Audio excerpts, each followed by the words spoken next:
Hi, my friend. Let's talk about addiction and how to liberate ourselves from addiction. First, let's define what is addiction. It's simply when we are compelled to do something that we know it's bad for us, but we cannot resist it. It doesn't matter if it's actually thinking, thought that we know they're bad for us, or eating something we know it's bad for us, or drinking, or anything else. So what happened in that movement from thought into action? And that's really the point, that moment that thoughts arise and it starts to stimulate some kind of chemical reaction in our body, neurological reaction, hormonal reaction in our body.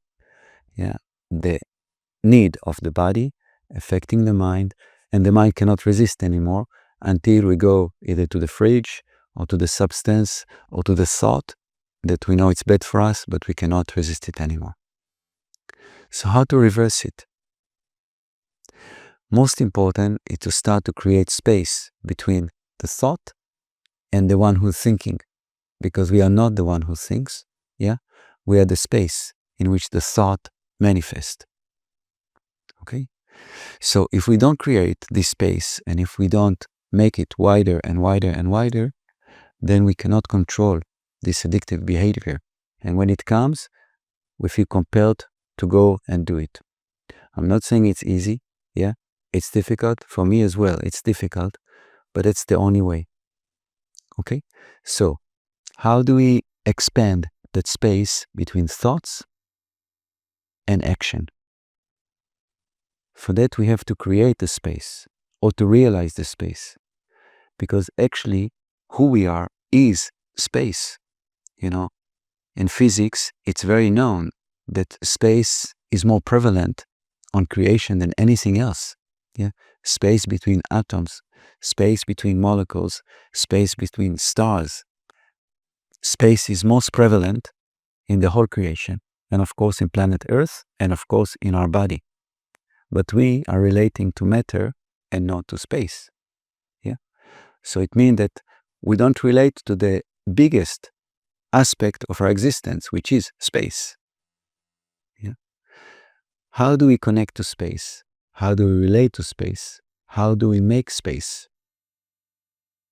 Let's take a minute and just close our eyes and pay attention inside.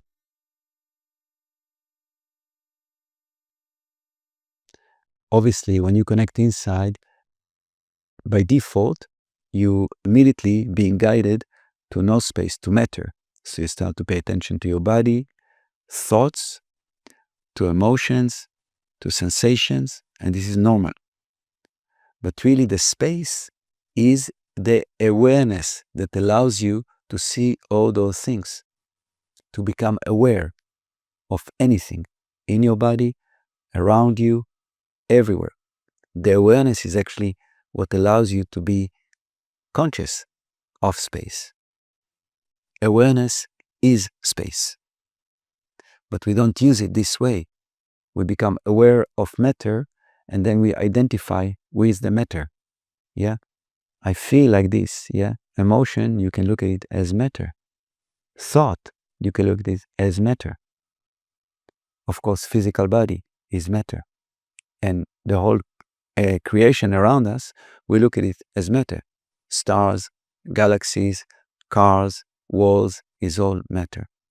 But the awareness that is aware of this is actually the space. So to be conscious of space, we have to teach the mind to slow down. We have to teach the mind to pay attention to things without identifying with those things. To pay attention to emotions. Yeah, so I'm aware of anger within me, but I'm not the anger. Yeah, I'm aware of fear within me, but I'm not the fear. Yeah, I am the awareness in which the fear manifests. So how all that relates to addiction? Because addiction is a very powerful process that make this space so tight. Because the minute we go to the object of addiction, yeah, let's say it's a chocolate cake, let's say. So again, the chemicals and the neurological impulses that start to move in our body are so strong that it's very difficult to resist this impulse to go eat it, and then normally we feel bad about it. So when we feel this impulse to do something, ideally we move backwards and connecting back to space. I know it's not easy because that impulse is very powerful and it pulls the whole system towards completing it. As if you put a seed and that seed must grow. So the minute I need this cake, it'll make me happy. I'm deserving it, and all those thoughts we know very well. In that moment, we are grabbed. Yeah. And until we eating this cake, although it's very bad for us, the mind will not let go until the next time we get locked to another addictive thoughts or behavior. So it's very difficult to do that. It's possible, but as we train more and more and more, and that space or ability to create space become more and more and more wide, yeah, we don't fall so fast into the trap. And when that little thought comes, we can pull back really fast. Yeah. And then we don't get into that complete entanglement that doesn't allow us to let go until we have to do what is bad for us.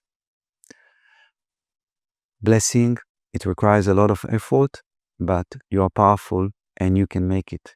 If you need any support, I'm always here to give it. Have a beautiful day.